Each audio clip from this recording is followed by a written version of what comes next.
Bonjour à tous, bienvenue.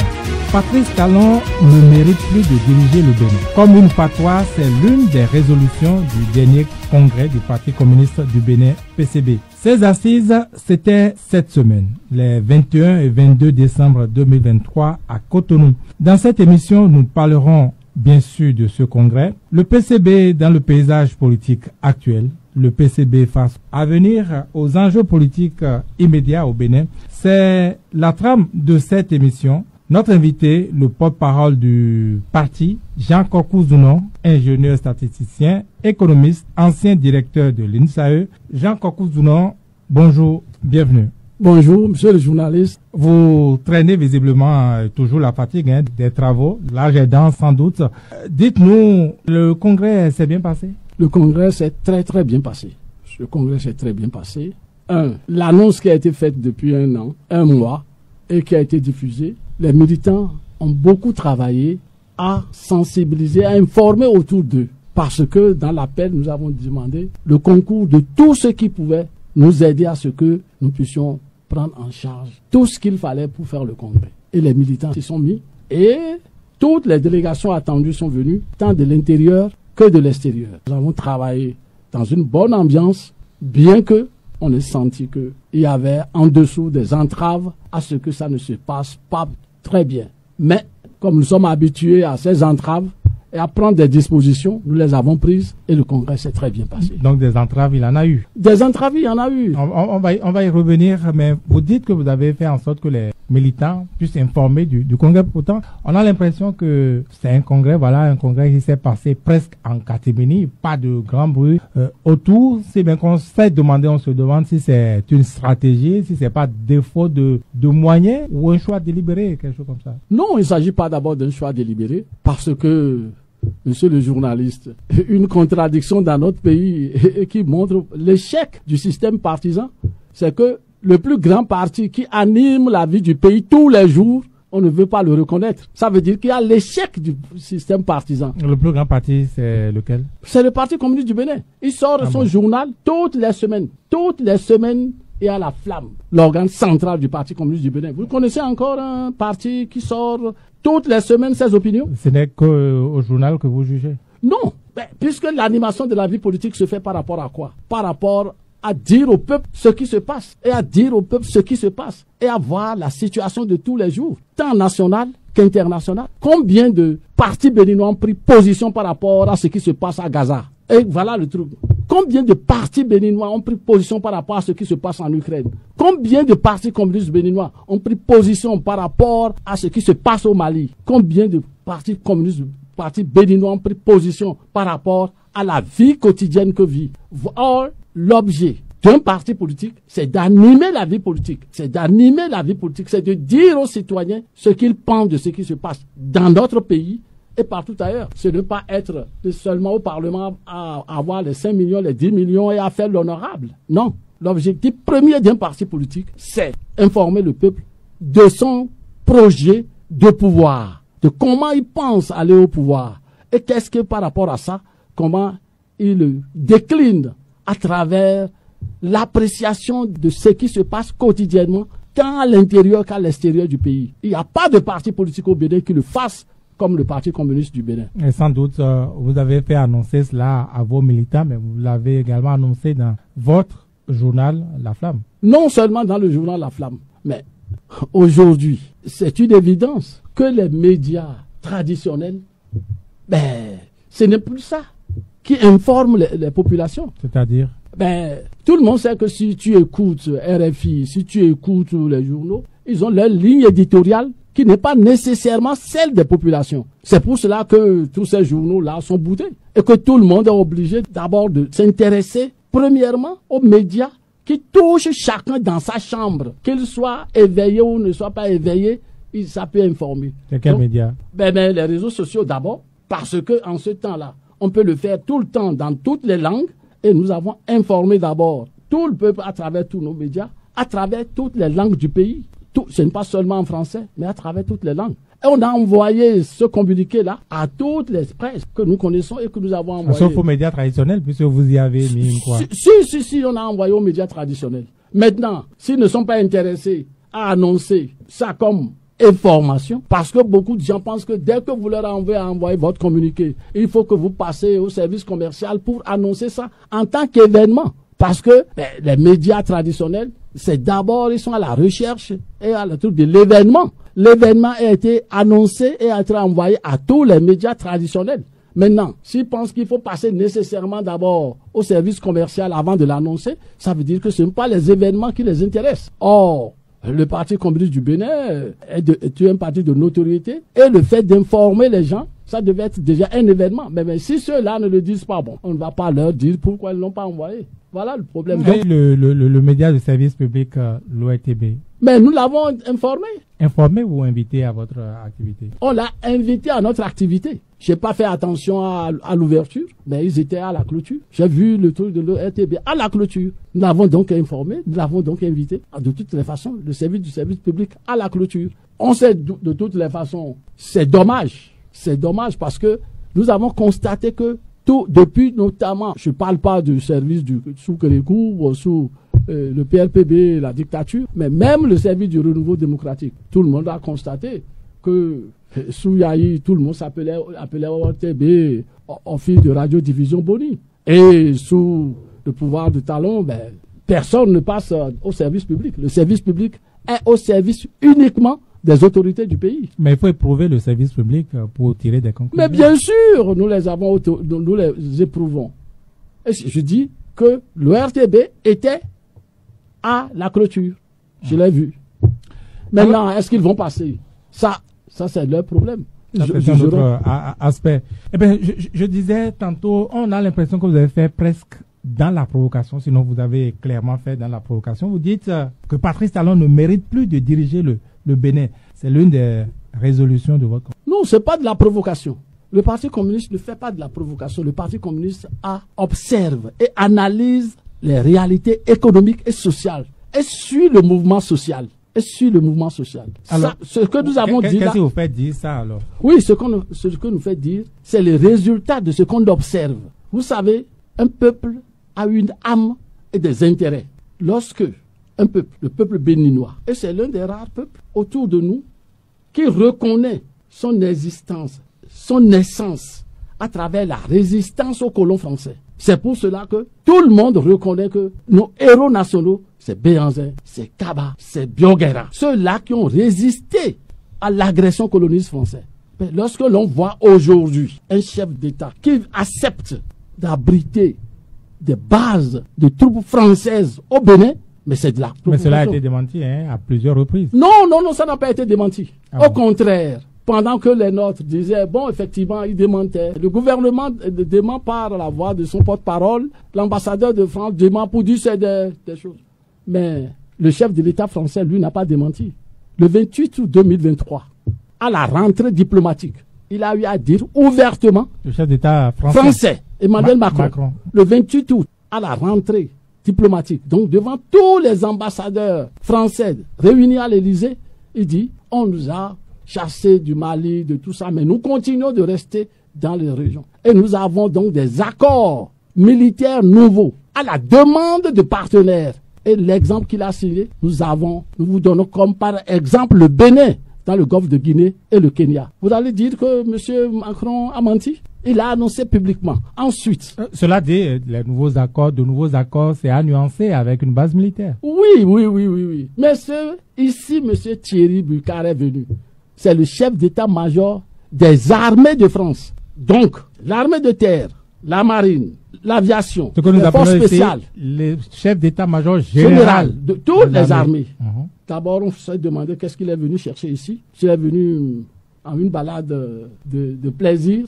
Non. Il est venu ici, qu'est-ce qu'il a dit? Il dit, il n'y a pas de base militaire permanente. Il n'a pas dit qu'il n'y a pas de base militaire. Il n'y a pas de base militaire permanente. Et lorsque vous regardez le langage militaire français, vous regardez dans l'organigramme des installations militaires françaises, il n'y a que 4 bases militaires permanentes françaises en Afrique, au Sénégal, en Côte d'Ivoire, au Gabon et à Djibouti. C'est pour dire que Barkhane n'est pas une base militaire permanente pour les Français. Serval n'était pas une base militaire permanente pour les Français.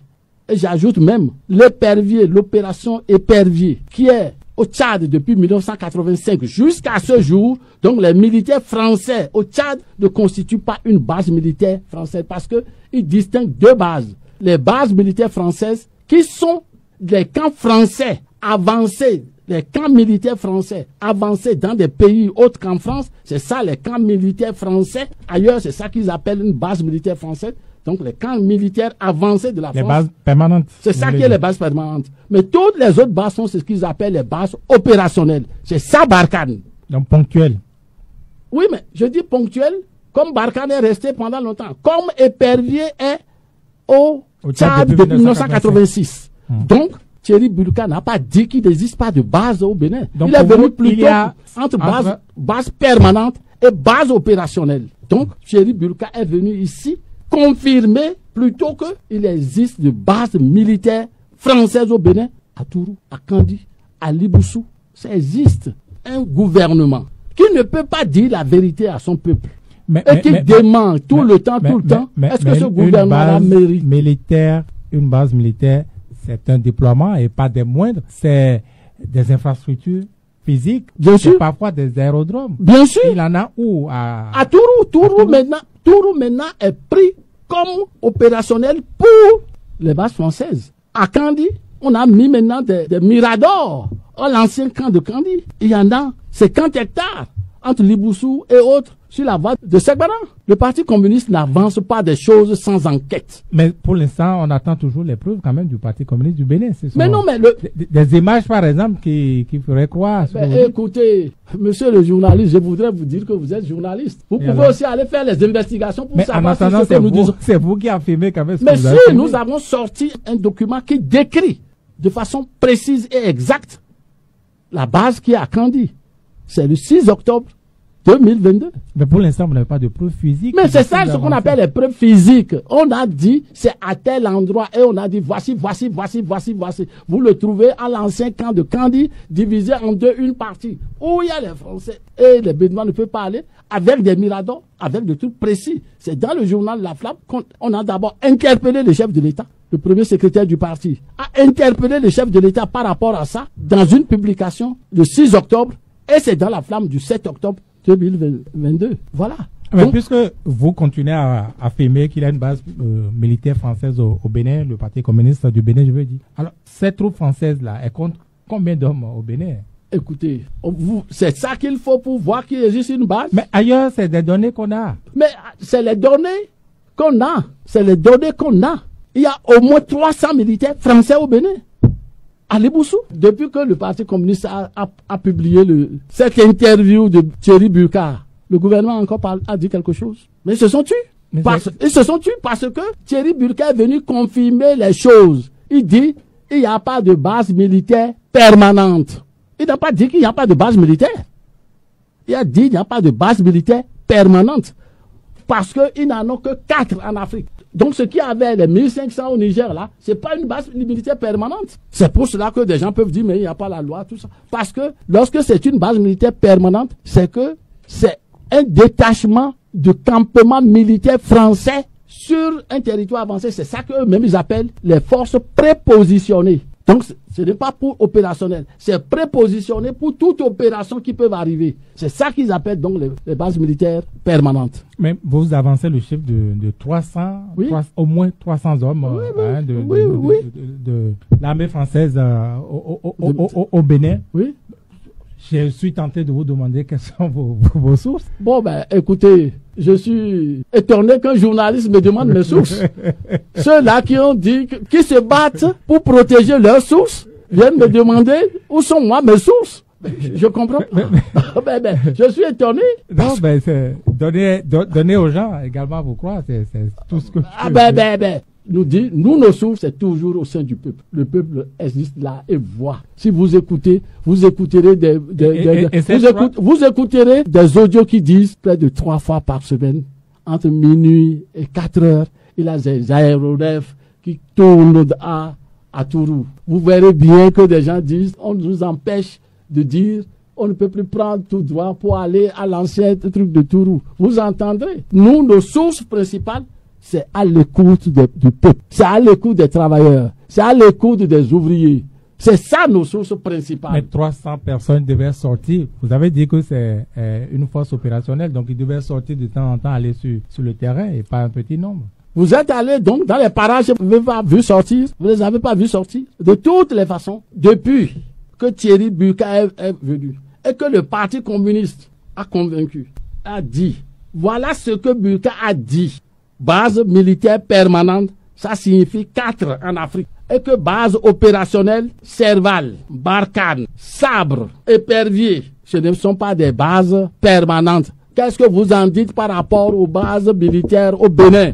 Non, mais Thierry Serval n'a pas parlé non plus de base militaire au Bénin. Mais pour revenir au Congrès, Jean Kokouzounon, vous dites que c'est pour cela donc que Patrice Talon ne mérite pas. Non, c'est le premier élément. Le premier élément. Et dans cet élément-là, il y a lorsque tu demandes à ton peuple d'effacer de sa mémoire l'histoire il y a 200 ans, qu'il y a 100 ans, il y a 60 ans. Or, tout le monde nous dit que sur l'ancienne corde qu'on adresse la nouvelle. Oui. Et tu dis d'oublier. Donc, ce que les négriers ont fait, on doit oublier. Ce que les colons ont fait, on doit oublier. Ce que les néocolons ont fait, on doit oublier. Alors, on va construire sur quoi? Donc, celui qui dit, ça veut dire que pour les victimes, c'est une deuxième mort. Donc, ça fait le premier élément. Le deuxième élément, c'est le pouvoir qui, depuis qu'il est venu, a planifié et affamé le peuple. Mais quand il dit d'oublier, pour parler du premier, comme vous dites, oublier n'est pas effacer, il dit de s'alléger pour aller de l'avant. Non, parce que nous avons décidé de ne plus y penser. La contradiction est que ce qui s'est passé il y a 100 ans, c'est ça qui fait qu'on parle français. Il faut oublier ça aussi. C'est mauvais de parler français? Non, mais puisqu'il dit d'oublier ce qui s'est passé il y a 100 ans, si on est conséquent, ça veut dire que on ne peut pas demander à un peuple d'oublier. Non, non. Donc voilà le deuxième point. Le peuple a faim. Il a affamé le peuple. Il a dit à Parakou, en janvier 2017, il faut vous serrer la ceinture. Jusqu'à présent, il ne dessert pas. Le peuple a faim. Pourtant, il a mis son second mandat sous le signe du hautement social. Un gouvernement qui a affamé son peuple ne mérite plus de le gouverner. Pourtant, depuis 2021, il est en train de décliner le hautement social. Troisièmement, il a confisqué toutes les libertés que nous avons conquises dans le sang, dans la douleur, avec jusqu'à présent plein de détenus politiques arbitraires, plein de gens qui sont en exil, même des gens qui ont un président qu'on reconnaît que depuis 2 ans, il y a des jeunes étudiants en prison sans jugement. Mais non, et on nous parle d'état de droit. On nous parle qu'on peut mettre des gens en prison depuis plus de 2 ans sans jugement. Un tel président ne mérite plus de gouverner. Voilà, c'est sur ces 3 choses-là que nous sommes basés pour dire qu'il ne mérite plus. Parce que la mémoire d'un peuple, son âme et ses intérêts, le premier truc, c'est que les gens trouvent à manger. Le deuxième, c'est que les gens soient libres de dire ce qu'ils pensent. Quitte au gouvernement de prendre ce qu'il veut là-dedans. Mais si on peut mettre des gens en prison pendant plus de 2 ans sans jugement, où est-ce que vous voulez défendre ça? Alors, un tel gouvernement mérite-t-il de continuer? Voilà ce que nous on a dit. Donc, et parce que nous suivons le mouvement. Posez la question à tout le monde. Vous êtes journaliste. Tout le monde vous dira, nous sommes fatigués. Pourtant, cela paraît juste une petite incompréhension entre vous et Patrice Talon, puisqu'il parle, lui, quand même, du hautement social qui a pris corps, qui prend corps depuis 2021. Depuis le second mandat. Oui, mais ça prend corps où? Ça prend corps où? C'est le hautement social qui fait qu'il y a 3 mois, on est parti déguerpir les gens des bords des rues. C'est le hautement social qui fait qu'on emprisonne des femmes. Le hautement social, par exemple, c'est le goudron, pour ne pas dire les goudrons qui sont faits, qui permettent, n'est-ce pas, à vos voitures de moins aller chez le mécanicien et autres. Bien sûr, je pose la question. Vous avez fait des enquêtes pour savoir quelle est la proportion de gens qui ont des voitures? Même les motos. Pareil pour les motos. Mais les motos, c'est à Cotonou, pas les motos des gens qui sont au village. Donc, le hautement social, ce ne sont pas seulement les routes. Le hautement social, c'est d'abord trouver à manger. Le premier truc, c'est de trouver à manger. Et tout le monde dit, avant de philosopher, il faut avoir mangé. Les gens ont faim, les gens ne trouvent pas à manger. Vous imaginez un gouvernement qui prend comme loi que vous pouvez être CDD à vie. que le patron peut vous chasser. Contrat à durée déterminée. À vie. Et qui est parti dire ça à l'extérieur. Et qui s'en vante. Qu'on peut vous renvoyer. Quelle que soit la raison, on ne vous paiera pas plus de 9 mois de votre salaire. Et alors vous voyez la situation des ouvriers, vous voyez la situation des jeunes, vous voyez la situation des gens. Et c'est ça le hautement social. Le hautement social commence d'abord par payer correctement les gens. On a décidé de revaloriser les salaires. Ça fait partie du hautement social d'ailleurs. Non. On a essayé de transformer les primes que les gens faisaient en sur-salaire, tout ça. Ok. Mais pourquoi on ne le fait pas pour les entreprises privées? Pourquoi ne le fait-on pas pour les gens de la collectivité locale? Tout est en faillite, y compris la décentralisation. Vous voyez, dans notre pays, il n'y a plus qu'un seul souverain, le chef de l'État. Le Parlement n'est pas souverain. La décentralisation, il n'y a pas de souveraineté. Parce que les élus, qu'on a essayé d'arrêter le jeu pour pouvoir faire des autres règles pour les élire, même ces élus-là, on a trouvé qu'ils ne sont pas suffisamment dociles, qu'ils ne sont pas suffisamment dans la ligne, et on est parti prendre des fonctionnaires qui sont supérieurs aux élus. Donc, il n'y a plus de souveraineté au niveau local. Il n'y a que seul souverain, le chef de l'État. Voilà la situation dans laquelle... Et lorsque vous avez eu cette situation, ça tombe nécessairement dans la faillite. Vous avez écouté le plaintes... Pour vous, le Bénin est en faillite aujourd'hui. La politique du pouvoir de talent est en faillite. Parce que le premier chose, c'est de savoir si les gens mangent à leur faim. Le deuxième, c'est de savoir si les souverainetés qu'on a obtenues marchent. On n'a plus la souveraineté internationale. Les bases étrangères sont dans notre pays et... Le plus grave, c'est que le président, le chef de l'État, le gouvernement est obligé de nier. Si vous niez, ça veut dire que vous savez que vous-même que c'est mauvais. Si c'était bien, vous devez pouvoir dire oui, effectivement, il y a des bases ici. Mais ils savent que c'est faux, que le peuple n'est pas d'accord. Il y avait des bases militaires au Bénin après la colonisation. Jusqu'en 1964, c'est le président Feu Aromanegbe qui a dit non, vous devez partir parce que on a vu que lorsqu'ils sont chez vous, c'est des troupes d'occupation qui veulent vous dicter directement ce que vous devez faire. On a vu ce qui s'est passé au Niger. Vous revenez toujours à la base militaire ou aux bases militaires au Bénin. Pourtant, vous parliez du social et quand vous dites que le Bénin est en faillite, j'ai envie de vous demander, Jean Kokou, je dis la politique du gouvernement est en faillite. En faillite. Oui, bon, ça se répercute sur tous les secteurs sans doute. Oui. Est-ce que vous avez écouté le discours du chef de l'État le 21 décembre dernier sur l'état de la nation, le discours au Parlement? Bien sûr. Le Bénin est premier dans presque tous les domaines à l'international. On est félicité, on est congratulé. Nous ne savons pas si c'est seulement une coïncidence. Il s'est fait que nous, on a annoncé depuis plus d'un mois et demi que nous avons notre congrès qui se fait le 21 et 22 décembre. Après, on a appris que le chef de l'État fait son discours sur la nation le 21. Vous pensez qu'il n'y a pas, que c'est pas par hasard? Non, bon, on ne sait pas. Mais de toutes les façons, il s'est fait qu'on ne pouvait pas, nous, aller écouter le discours du chef de l'État. Parce que nous étions à notre congrès et nous devons nous occuper de réfléchir à notre congrès. Mais ce discours que j'ai essayé de parcourir après ne m'étonne pas. Mais l'autosatisfaction, c'est ça qu'on a vu tout le temps, toujours. Nous sommes premiers en tout. On était premiers au coton. On était premier au coton. Mais voilà que les cultivateurs du coton disent nous faisons 0 coton. C'est le roi du coton où les gens disent nous ne faisons plus coton que 750 000. On projette à 1 million. Maintenant, on note qu'on n'a que 520 000. On appelle ça quoi? Une faillite. Une politique qui a failli. Dans ce qu'on prenait comme le roi du coton. Et que le Bénin voulait aller à 1 million. On est à 500, on est officiellement. Parce qu'on ne sait pas ce qui est réellement fait. Ah, mais vous êtes statisticien, dites-nous ce qui est possible, dites-nous ce qui est possible. Oui, mais c'est ce qu'on a annoncé, c'est 520. Au lieu de 700, déjà 740 en 2022, et maintenant on est à 520, contre 1 million de projetés. Ça veut dire qu'on a fait à peine la moitié. Mais dites-nous, ça s'appelle quoi? La faillite de la politique. Et les gens, quittant le coton, sont partis faire le soja, sont partis ailleurs. On s'en va dire, il ne doit pas aller vendre à l'extérieur. Et on se dit libéral. On dit, c'est donc un libéral. Que c'est le privé, au privé qu'on doit donner la priorité. Et vous ne voulez pas donner la priorité au sojaculteur privé, lui, d'aller vendre son truc où il veut. Mais c'est une faillite d'une politique. C'est ça la faillite de politique. Vous avez dit, vous allez faire décentralisation. On va donner le pouvoir à la base. Mais vous allez mettre derrière le maire un secrétaire exécutif, un fonctionnaire nommé et qui lui prend tous les pouvoirs. Il y a la faillite de cette politique. Vous dites hautement social, les gens ont faim. Il y a la faillite de ça. Vous dites notre pays est respecté. Et vous êtes parti au Martinique.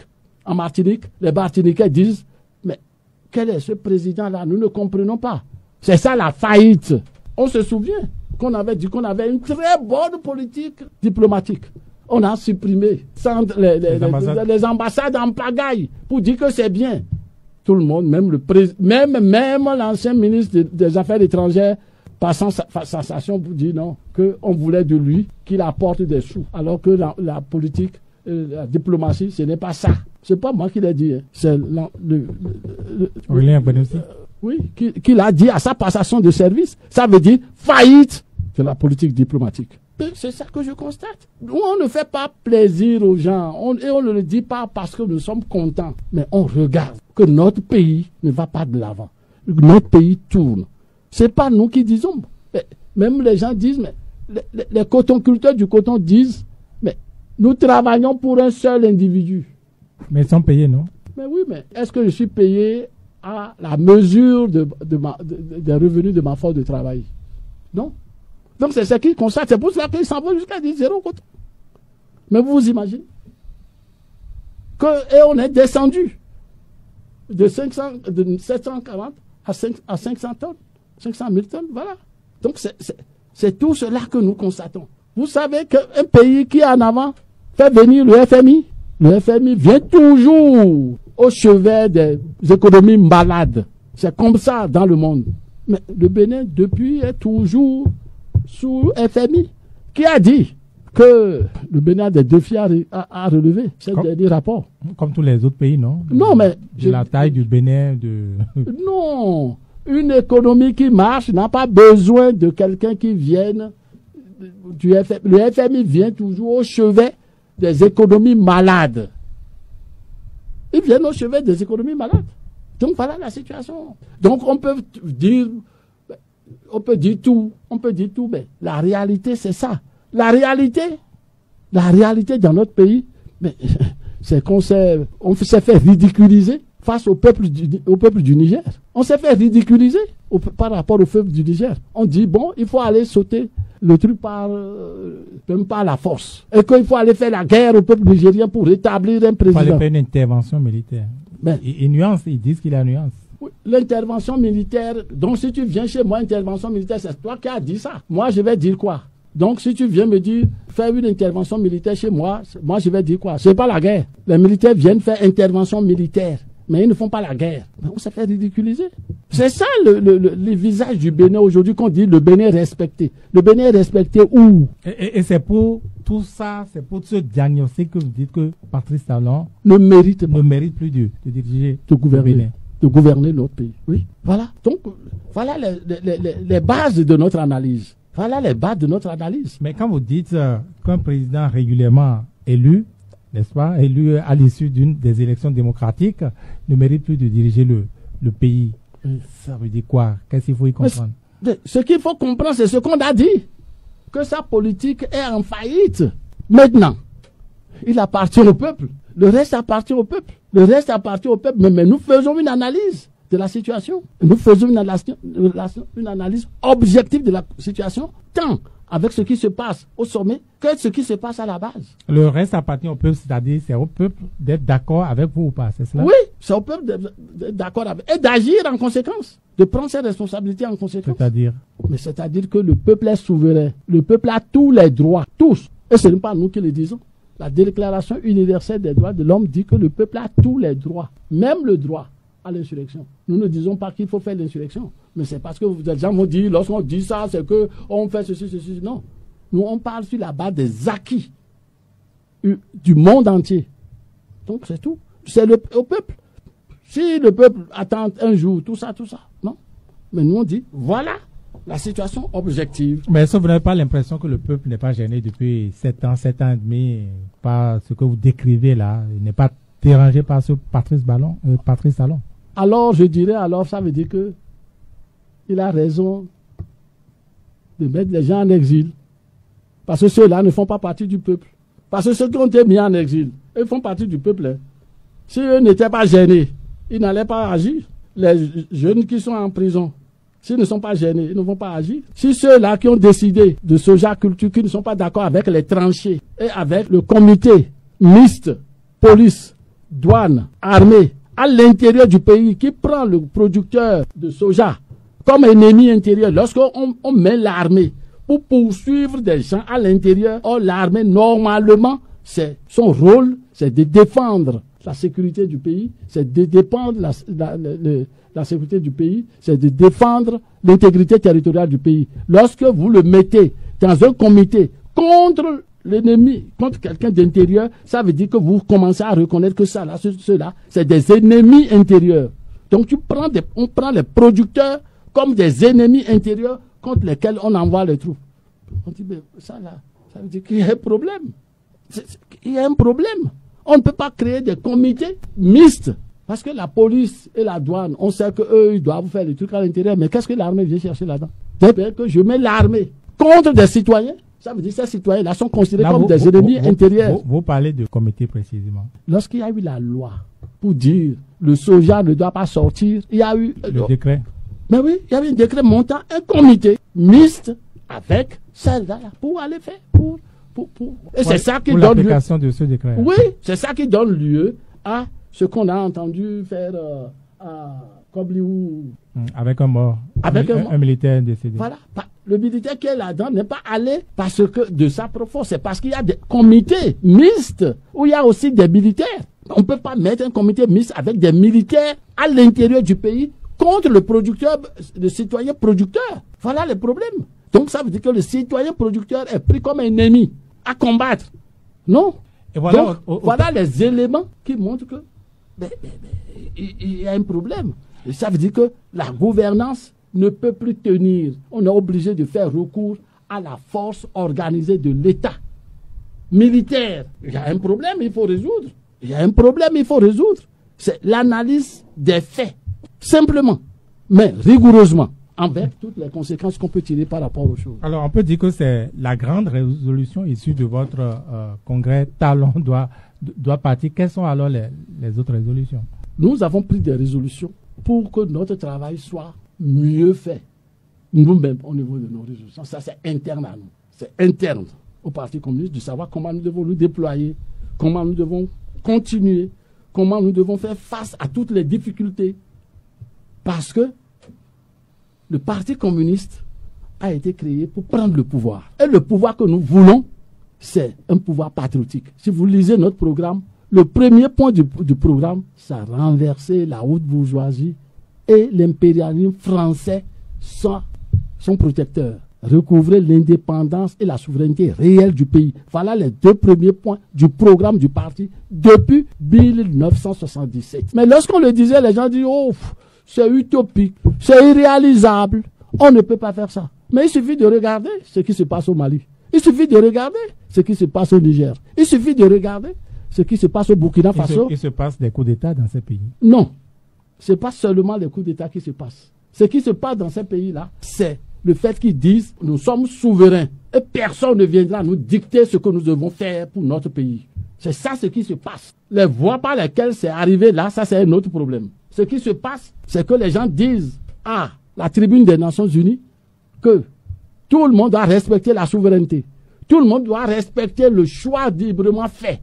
Tout le monde doit respecter les intérêts de notre pays. Voilà les trois. Mais il se trouve que dans aucun pays où presque le peuple ne vient jamais s'installer au pouvoir.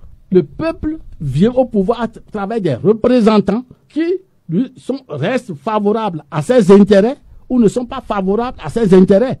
Nous disons les intérêts de ceux qui sont au Niger, au Burkina Faso et autres, et au Mali, défendent les intérêts. On avait dit dans ce pays en 2012 que les djihadistes, c'est la guerre de la France coloniale par procuration des djihadistes. On avait dit que c'est faux. Vous avez dit, le Parti communiste a dit, vous voulez dire? Oui, le Parti communiste a dit. Depuis 2013, que ce qui se passe au Mali, ce n'est pas... C'est ça. Mais la preuve, ils étaient là depuis 12 ans et Kidal n'était pas pris. Lorsque les troupes françaises ont été chassées, lorsque la MINUSMA a chassé, les gens ont pris Kidal.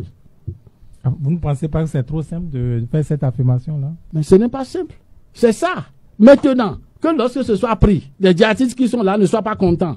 Et que ce n'est pas moi qui l'ai dit. Hein. Vous avez écouté Thierry Burka lorsqu'il est venu ici, là. Et ce qui n'est pas normal. Vous ne pouvez pas venir dans un pays étranger, se servir de notre pays pour dire au Mali, là, ce que les Maliens font, ce n'est pas normal. Et que c'est l'incapacité du Sud et du Nord Mali à s'entendre qui pose des problèmes au Mali. De quel droit il va venir au Bénin pour parler du Mali en de tels termes? Un étranger peut venir chez toi et dans ta maison parler mal de ton frère avec lequel tu ne t'entends pas. Non, il n'avait pas le droit de faire. Ça montre que nous ne sommes pas souverains chez nous. Thierry Burka n'avait pas le droit de venir au Bénin et pendant sa conférence de presse au Bénin de dire au Mali ce qui se passe, c'est parce que le Sud et le Nord ne vont pas s'entendre. C'est pas normal. Donc les Maliens ont leurs problèmes à résoudre. Mais les djihadistes, c'est la guerre de la France coloniale. Mais c'est pour cela que les gens ont compris au Niger. On attrape des djihadistes. On dit qu'il faut les libérer. On les libère, on voit que c'est eux qui ont été après, qui sont après dans les campagnes de massacre. Et on veut encore les libérer. Mais c'est pour cela que tout l'état-major et tout le major nigérien dit qu'il faut que la France parte. Parce qu'ils voient que c'est eux qui sont derrière les djihadistes. C'est ceux qui sont derrière. Que les gens soient encore confrontés. Mais c'est bien. Et ils se sont vus qu'il faut s'unir. Et ils ont créé l'AES, Alliance des États du Sahel, qui est pratiquement déjà une confédération pour dire nous nous occupons ensemble de notre défense, nous nous occupons ensemble de notre économie, nous nous occupons ensemble de notre diplomatie. Et ils forment quelque chose qui est contre la contraposée de la CEDEAO, où l'on voit, c'est pas nous qui le dit, où on chasse l'ambassadeur ou bien RFI du Mali, et le président français dit je vais téléphoner au président de la CEDEAO, le président du Ghana, pour qu'il prenne des mesures. Vous imaginez? Vous imaginez quelque chose se passe au Mali, et c'est le président français qui dit je vais téléphoner au président en exercice de la CEDEAO pour qu'on prenne des mesures contre le Mali. Il a dit officiellement ça? Officiellement. Officiellement. À quelle occasion? Mais à l'occasion, lorsqu'on avait chassé l'ambassadeur de France du Mali. Voilà le problème. Donc, par rapport à ça, on voit que la CEDEAO est devenue un instrument aux mains des puissances extérieures. Donc, ce n'est pas un instrument. Du reste, aucune loi de la CEDEAO n'a dit que si un pays a un coup d'État, il faut prendre des mesures contre lui. Il n'y en a pas. Allez lire les traités de la CEDEAO. Aucune loi n'a dit qu'il faut fermer ses comptes au niveau de la BCAO. Le traité de l'UEMOA n'a pas dit que le régime que vous avez pris chez vous détermine les mouvements. La preuve, lorsqu'ils ont pris des mesures contre le Mali, la Cour de justice de l'UEMOA a donné raison au Mali contre ceux qui avaient dit de prendre des mesures contre le Mali. Est-ce que ça veut dire qu'il faut comprendre que le Parti communiste du Bénin affectionne par ailleurs les coups d'État? Non, au contraire. Le Parti communiste du Bénin dit ce qu'il faut, c'est que le peuple se lève et se donne le pouvoir de son choix. Mais le peuple, je viens de vous le dire, n'agit jamais, en tout cas, c'est bien ce qui s'est passé dans ces pays-là. Non, le peuple l'aura montré. Mais ce qui s'est passé dans ces pays-là, ce que le peuple a montré, c'est que dès qu'on a dit ça au Niger, tout le peuple a été d'accord avec Chani. Non, mais c'est les militaires qui ont appelé le peuple à la ressource, non? Mais et pourquoi le peuple, pourquoi il ne pouvait pas refuser? Si le peuple l'a fait, c'est parce que le peuple y trouve son intérêt. S'il ne s'est pas soutenu par le peuple, les gens auraient gagné à aller faire la guerre. Est-ce que les appels à la transition, les transitions qui peinent dans ces pays-là, est-ce que c'est pas une manière de remettre le pouvoir au peuple, le peuple souverain, comme vous dites? Si vous voulez, on va aller plus loin. Les pays sont en guerre. Lorsqu'un pays est en guerre, on ne parle pas d'élection. Vous allez dire aux Français, pendant la guerre de 39-45, qu'ils pouvaient aller faire les élections. Un pays en guerre, et vous dites qu'il faut venir faire les élections. Non, non. Un pays en guerre ne fait pas des élections. L'objectif principal, c'est de gagner la guerre d'abord, de chasser de votre sol l'ennemi qui vous fait la guerre. Et c'est lorsque vous serez en paix que vous pouvez alors faire regarder les choses. Donc tous ceux qui disent il faut faire les élections, il faut faire ceci, il faut faire cela, c'est qu'ils ne reconnaissent pas ce qu'il y a de principal à faire là. Donc les transitions ne devraient pas encore avoir lieu de votre point de vue. Il faut faire la guerre, la gagner d'abord. Et gagner la guerre. Donc les militaires qui sont à la tête de ces pays devraient conserver le pouvoir jusqu'à la victoire au front. Mais vous allez demander que les gens qui sont en train de faire la guerre vont aller faire. C'est des pays en guerre. On fait la guerre contre eux. Tous les jours, on vient tuer les gens. on vient faire ceci, ceci, on leur demande, arrêtez, allez faire les élections. Et quelles élections? Et quelles élections? Mais la transition, la transition, c'est pas les élections immédiatement, c'est l'issue de la transition. Mais oui, mais les gens, ils ont fait leur issue, ils ont dit, mais on va faire ça dans 3 ans. On dit non, il faut que vous fassiez ça dans 6 mois. Il faut que vous fassiez ça dans 6 mois, dans 15 mois. Dans 15 mois. Dans 18 mois plus. Mais les gens disent, on va réunir des états généraux, on va réunir des choses et on va décider. Les gens ont décidé qu'ils vont faire 3 ans. Vous dites que c'est trop. Pourquoi? Pourquoi c'est trop? Alors que depuis 10 ans, les gens les djihadistes font les trucs chez eux. Donc ce que nous on veut dire, voilà, c'est ceci que le peuple a faim. Le peuple est humilié. Le peuple n'a pas de liberté. Il faut que tout dépend du peuple pour la suite. Et que le peuple doit pouvoir se battre contre la faim. Le peuple doit se battre contre l'humiliation qui lui a été faite. Le peuple doit se battre contre les exactions qui ont lieu par rapport à la liberté. On a aujourd'hui un pouvoir autocratique. C'est clair. De dictature autocratique. Comme on l'a connu sous le PRPB, le peuple doit pouvoir se battre. Voilà ce que nous on dit. Parce qu'il faut, si nous sommes libres, on choisira le régime que nous voulons. Mais aujourd'hui, le régime qui est là, nous pensons qu'il a fait faillite. Ce n'est pas la politique, ce n'est pas ce que les gens disent. Qu'est-ce qui se fait? Qu'est-ce que l'on voit de façon concrète?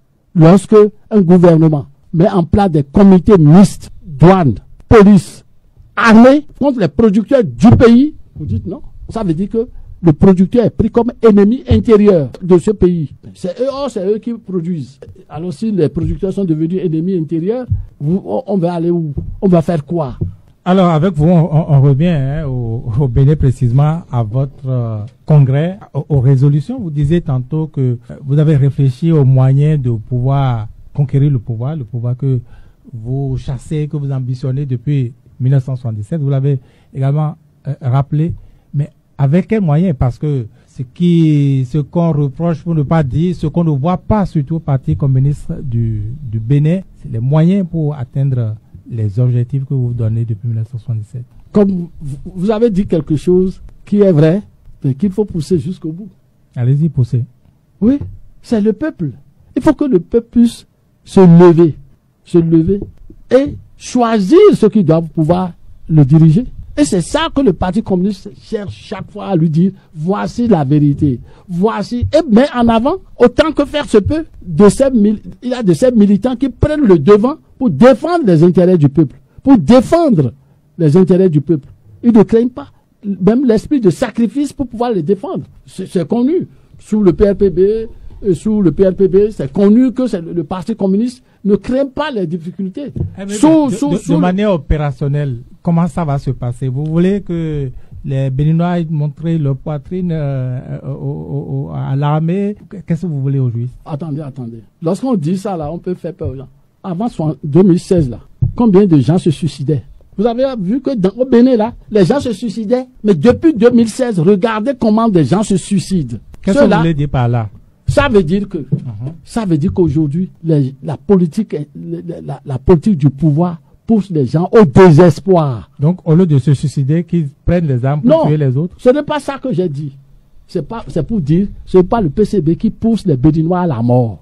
Parce que lorsque les gens disent généralement, vous voulez que les gens leur donnent leur poitrine, ça veut dire que le PCB vous pousse à la mort. Non. Ce qui pousse à la mort, c'est la politique du pouvoir qui est en place. De façon visible avec les suicides, de l'autre façon, de façon invisible pour les gens qui n'ont pas les moyens, qui meurent de faim, qui meurent de maladies les plus bénignes, qui meurent parce que l'État ne fait pas une politique qui prenne en charge les cas sociaux. Il n'y en a pas. Donc la politique sociale, là, il n'y en a pas dans notre pays. Et on a vu le budget, ce on met pour la prévoyance sociale. Donc il n'y en a pas. Du coup, vous savez, ce n'est pas quelqu'un qui pousse un peuple à se lever. Non.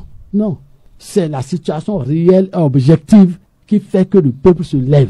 Le seul problème, c'est qu'au sein de ce peuple, il y a toujours des gens qui disent au peuple, voici la situation réelle. Mais on a l'impression que pour l'instant, et juste là, le peuple ne vous écoute pas, ne vous a pas écouté. Est-ce qu'il n'est pas temps de faire le constat de ce que, ce discours, cette rhétorique ne marche pas et qu'il faut reconsidérer les choses? Ah bon? Si le peuple ne nous écoutait pas, on aurait déjà disparu. C'est-à-dire? Avec toutes les répressions qu'on fait contre nous là. Si le peuple ne nous écoutait pas, il n'aurait pas les militants du Parti communiste qui seraient soutenus. Hein. Les militants du Parti communiste, vous voulez qu'on en parle, si vous voulez. C'est vous, c'est des gens de votre génération, pour la plupart, avec l'âge qui vous laisse ou vous qui laissez l'âge. Non. Le Parti communiste du Bénin, il y a les vieux. Effectivement. En majorité? Non, c'est pas en majorité. En très petite minorité. Mais vos jeunes sont... Mais ce qui est intéressant, là aussi, c'est une grande victoire. Qu'est-ce que les gens disaient? Oh, le communisme, c'est pour des jeunes et cerveleux. Lorsqu'ils seront vieux, maintenant, ils vont comprendre que c'est faux. C'est ce que les gens disaient. Non, le communisme, c'est des trucs de jeunesse. Ce ne sont pas des trucs des gens sensés. Ce ne sont pas des trucs des gens âgés. Ce ne sont pas des trucs pour des gens mûrs. Qui ont d'ambition. Non, c'est pas pour, c'est pas le communisme, non. C'est des rêves de jeunes que des gens ne comprennent pas. Alors, lorsqu'ils voient que depuis 46 ans, des gens ont des rêves et ne s'en démarquent pas et de façon conséquente le disent. Et que ces rêves-là, aujourd'hui, sont réalité dans des pays précis. La politique dont ils rêvent sont dans la politique. Et je dis, Mais pour l'instant, vous êtes ensemble, vous êtes résistants sans doute, mais vous vieillissez juste ensemble. Non, mais d'abord, je vous dis d'abord que au point de vue idéologique, je peux parler idéologique, c'est une grande victoire parce que les gens disent... Pas de vieillir ensemble. Non, c'est pas de vieillir ensemble. Je veux dire, ce que vous comprenez, ce que je veux comprendre, ce n'est pas seulement pour nous ensemble. Non, c'est pour dire, vous prenez de l'âge sans atteindre votre objectif, non? Quel est l'objectif? L'objectif, c'est de prendre le pouvoir, non? Ouais, c'est ce que vous venez de chasser l'impérialisme, non? C'est ce que vous venez de dire. C'est ça, non? Oui. Mais les voies pour l'atteindre, c'est le peuple qui doit pouvoir se lever. Mais le peuple ne vous écoute pas, il est couché pour l'instant. Non, le peuple ne nous écoutait pas. Parce que il y avait les ennemis qui pensaient que c'est irréalisable, c'est utopique, c'est ceci, c'est cela. Mais tout le peuple lui-même voit aujourd'hui que c'est réalisable. C'est pour cela que notre congrès a lancé l'appel pour dire, peuple, tu as vu, venez ensemble avec le PCB pour qu'on puisse faire comme les pays du Sahel, et mieux que les pays du Sahel. Parce que celui qui vient toujours après les autres, tire le son et va toujours plus en avant. La situation est venue aujourd'hui. Parce qu'il y a une révolution philosophique culturelle au niveau mondial, que ce n'est plus admis qu'un pays mette ses genoux sur le cou d'un autre. Donc c'est admis. Le panafricanisme hier était pratiquement mort. Aujourd'hui, partout, c'est le panafricanisme. Donc, les conditions sont réalisées et nous avons lancé l'appel au peuple pour dire, pour propriétaires de capitaux, toi qui veux que ton pays se développe dans la dignité et la souveraineté, en te préservant du pillage d'un clan qui pille tout contre les autres, venez avec le PCB.